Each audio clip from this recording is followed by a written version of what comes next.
paktën nga eksperienca ime në fushën e investigimit të procedurave të prokurimit publik, rezulton që autoriteti portual Durrës vendos që t'i jap 20% paradhënie kompanisë.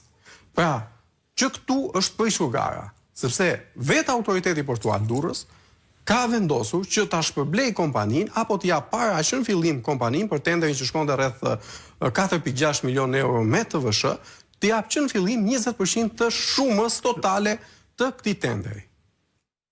Pra, cili është arsyeja? Arsyeja e din vetëm ata që e kanë bërë. Sepse duhet të përsaktoj një kriter i tillë. Por jo vetëm kaq. Duke shkuar më tej, audituesit kanë gjetur që pasi ka nisur, po themi, procedura e tenderit, rezulton që kompania që ka fituar tenderin kishte lidhur një kontratë pra me një kompani tjetër private, pra që është krejt normale në momentin që zhvillohet një procedurë prokurimi, je shpallur fitues dhe ti normalisht do kërkosh pastaj burimet për të ofruar produktin për cilin je kontraktuar nga një entitet publik, siç është në këtë rast Porti i Durrësit. Por ka ndodhur që kompania Hydropower kishte lidhur një kontratë me një kompani tjetër përpara se të zhvillohej tenderi, përpara se të bëhej publike pikërisht procedura e prokurimit. Pra, këtu është pika e dytë që ngre dyshime të forta se kompania që do të fitonte tenderin e dinte shumë mirë që do të zhvillohej një tender i tillë me një objekt të përcaktuar që në këtë rast ishte blerja e një vinçi, që e ofronte si shërbim një palë tret, pra që ishte një kompani me cilin kishte lidhur marrëveshje.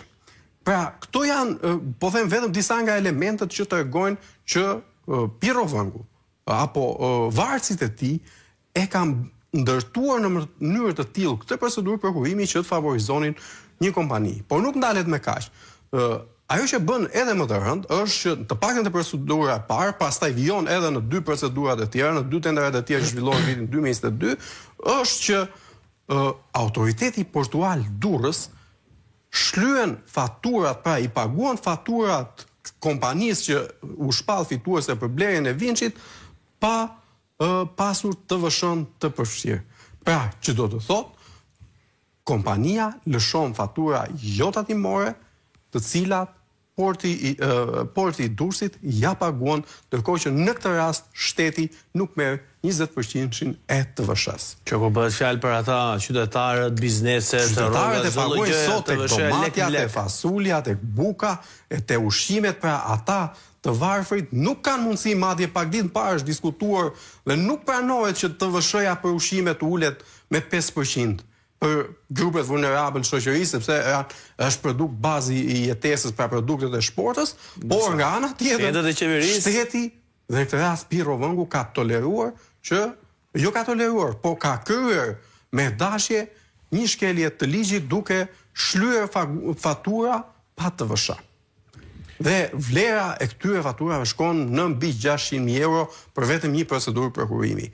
Shkojmë edhe të dy procedurat e tjera, pra të dy tenderat e tjera janë të singjashëm, madje skandali thellohet dhe më shumë.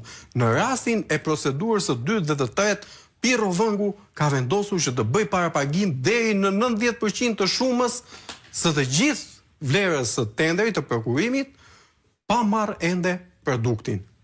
Pra, është shumë e thjeshtë për qytetarët ta kuptojnë, pra nëse ne shkojmë në një dyqan, porosisim, pra duam të blejmë një produkt, e porosisim atë produkt dhe japim paradhënie pa pasur asnjë lloj garancie që ai produkt do të na vijë, që do ta marrim.